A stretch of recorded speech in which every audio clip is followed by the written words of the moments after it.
Mémoire d'un continent. Elikem Bokolo. Cette émission vous est présentée en partenariat avec l'UNESCO.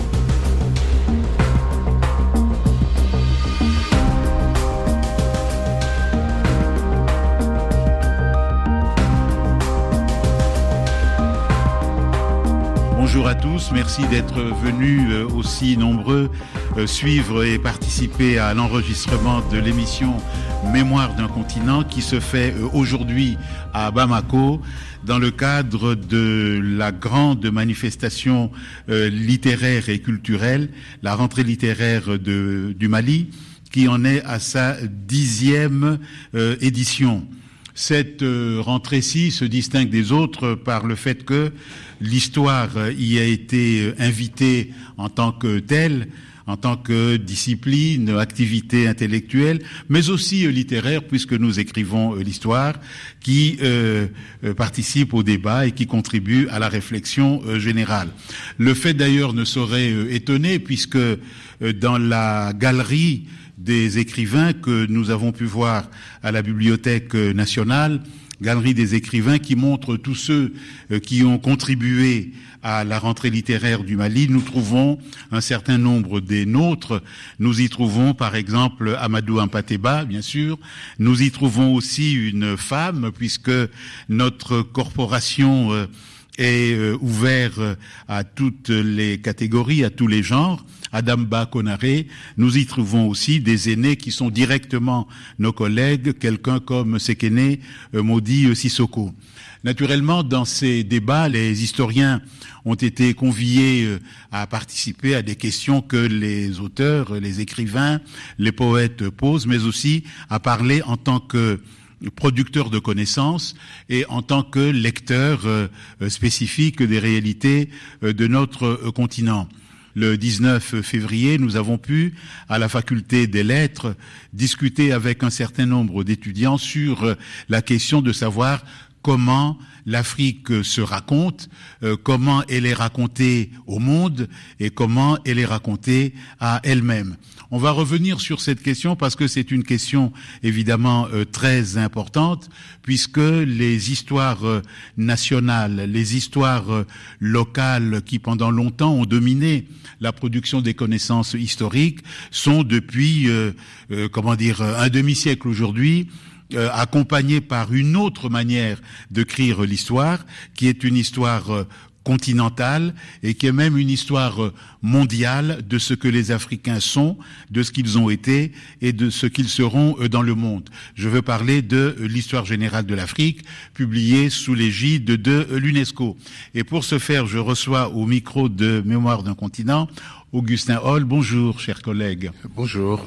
Vous êtes archéologue, vous avez enseigné dans plusieurs universités américaines, enseigné et occupé des fonctions de direction à l'université de Paris 10 Nanterre.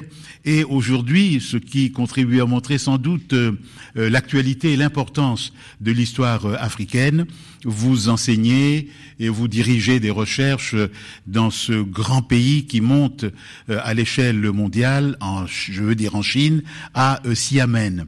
Vous êtes avec nous, avec des groupes d'âge divers, des anciens, mais aussi des jeunes, associés à une aventure très importante, qui est l'aventure de l'histoire générale de l'Afrique.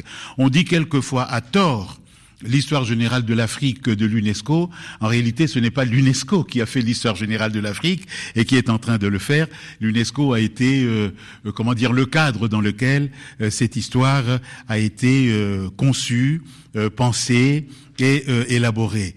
Je veux rappeler d'ailleurs que c'est en 1962 que Amadou Hampâté-Bâ, qui à l'époque représentait le Mali au Conseil de l'UNESCO, a eu un échange vif avec le représentant des États-Unis à ce même Conseil, Mr. Benson, puisqu'à l'époque, les Africains disaient que leur histoire avait été mal écrite, que leur histoire avait été incomprise, qu'elle avait été faussée à cause d'intérêts à court terme, et qu'il fallait donner aux Africains les ressources financières pour qu'ils réécrivent cette histoire, pour qu'en réalité, ils écrivent cette histoire. Et ce monsieur Benson, avec les gros sabots de Yankee, avait répondu vivement à Amadou Hampâté-Bâ: c'est nous qui allons donner l'argent pour faire ce travail, et nous n'acceptons pas que vous veniez ici pour nous insulter, pour nous dire que nous vous avons réduit en esclavage, etc.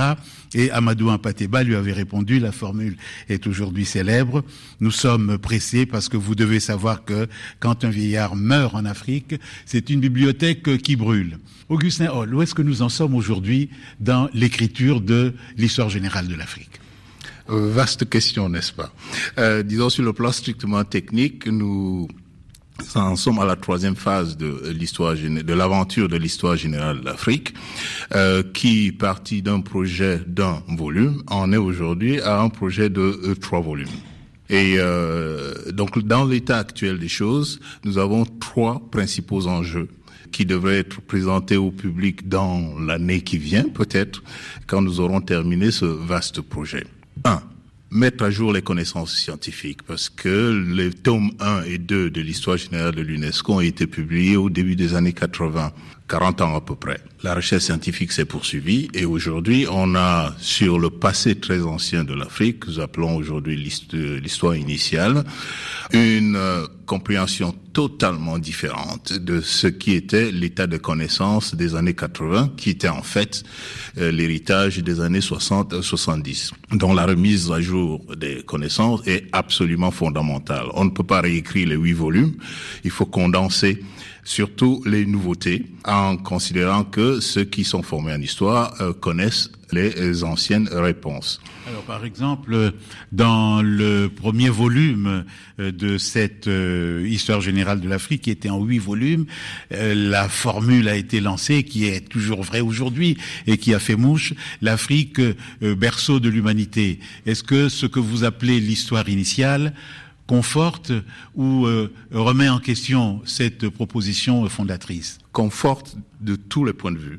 Non seulement au point de vue des fossiles mis en évidence dans différentes parties du continent, mais aussi sur le plan des premiers stades de la technologie. Disons, il y a 1 an et demi que cet article a été publié dans Nature, qui vieillit la technologie d'à peu près 700 000 ans. Donc, les premiers rudiments de la fabrication d'outils en pierre datent aujourd'hui de 3,3 millions d'années.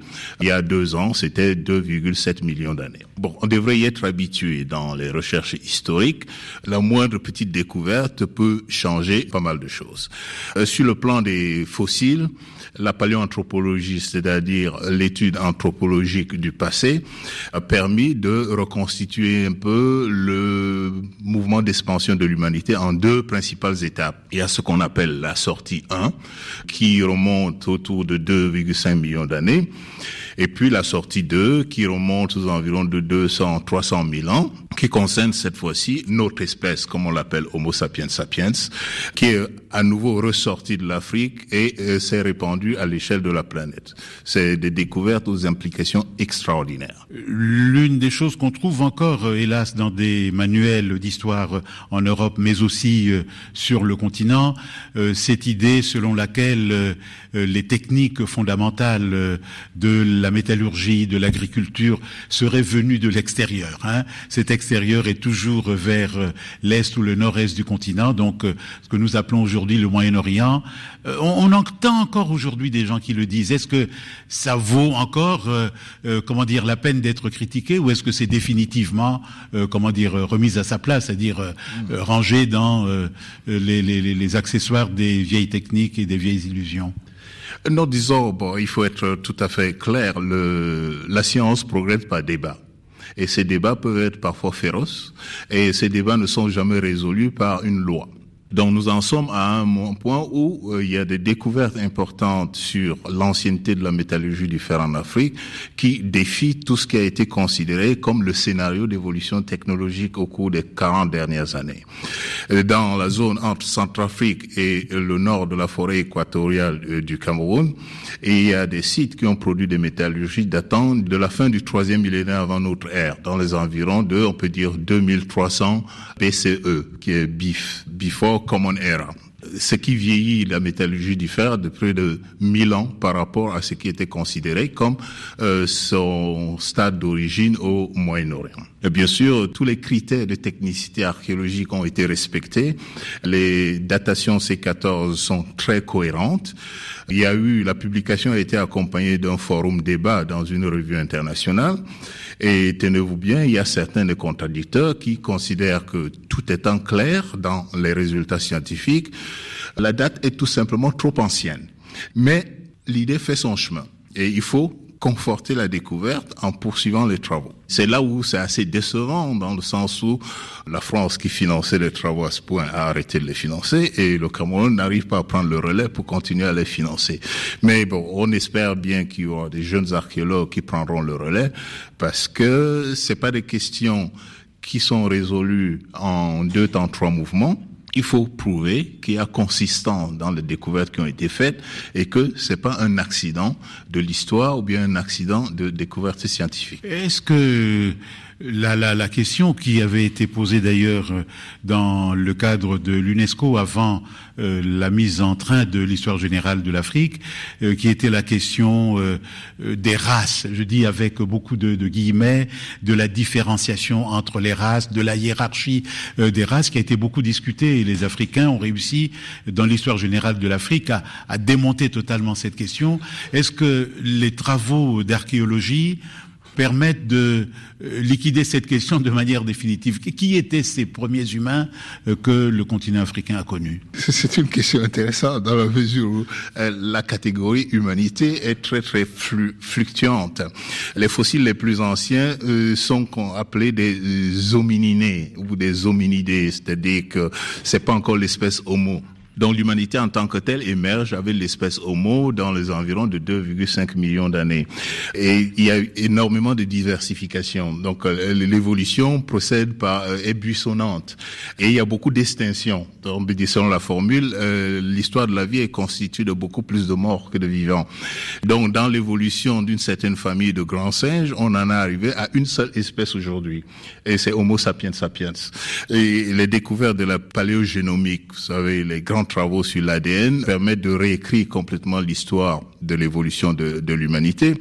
Donc tous les êtres humains contemporains appartiennent à une seule espèce. Les différences phénotypiques, c'est-à-dire la couleur de la peau, la forme des lèvres, les nez et tout cela, sont des formes d'adaptation à l'environnement à partir de poules génétiques plus ou moins diversifiées.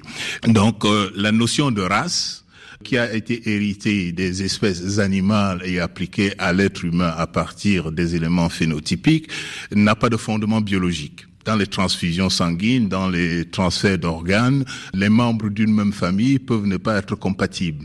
Donc quelqu'un qui vient d'Australie peut sauver quelqu'un qui se trouve en Nouvelle-Zélande ou quelque chose de ce genre. Sur ce point, on dit quelquefois que les sciences humaines et les sciences naturelles n'ont rien à voir en commun. Dites un mot de l'ADN mitochondrial, qui a beaucoup bouleversé la connaissance de l'histoire de l'humanité.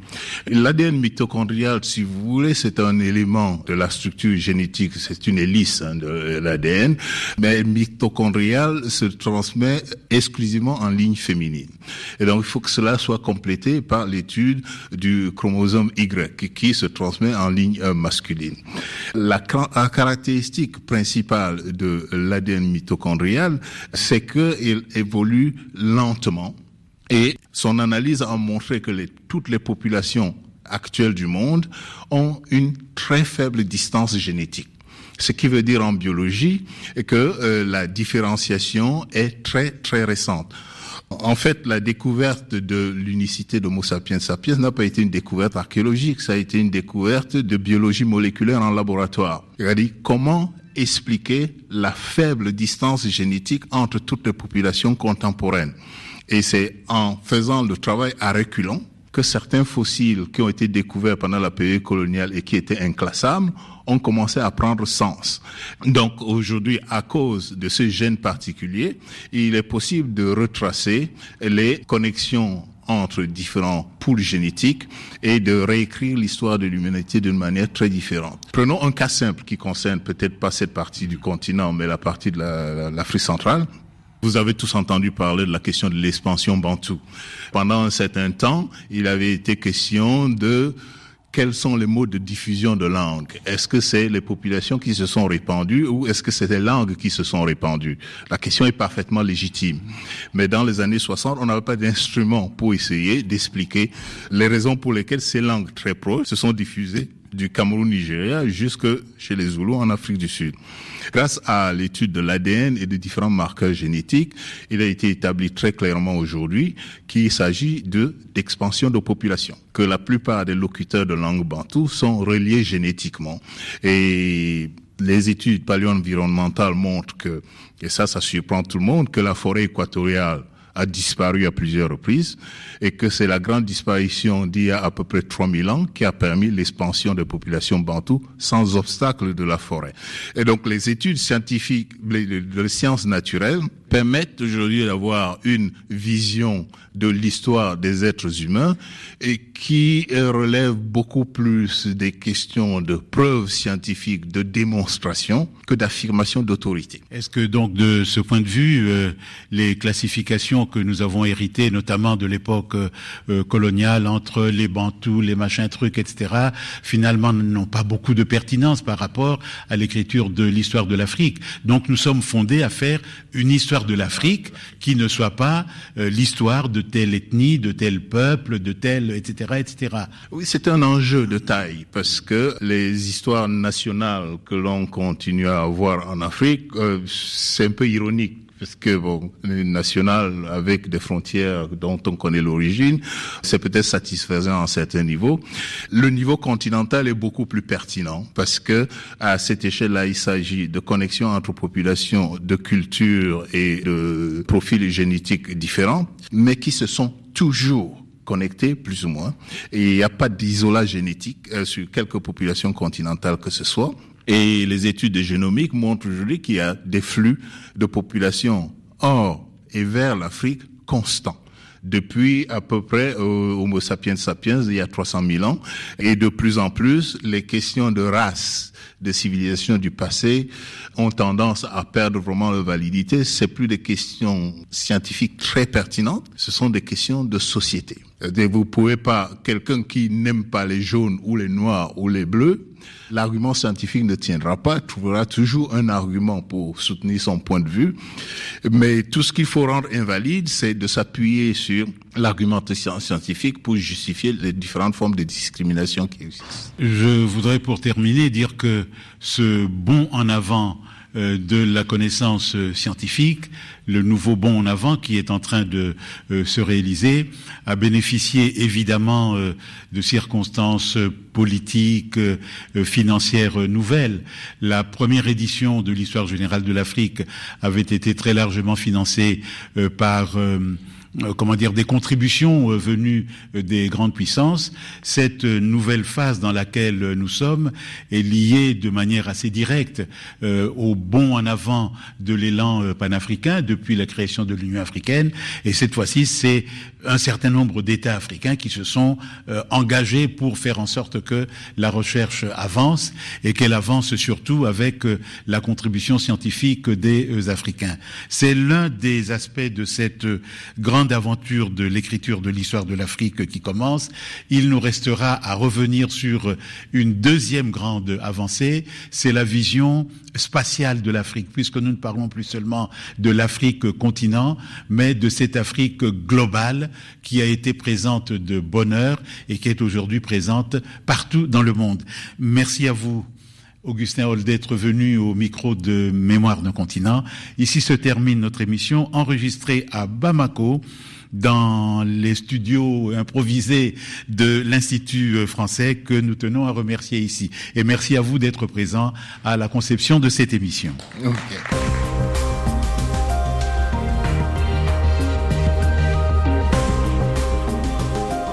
Cette émission vous a été présentée en partenariat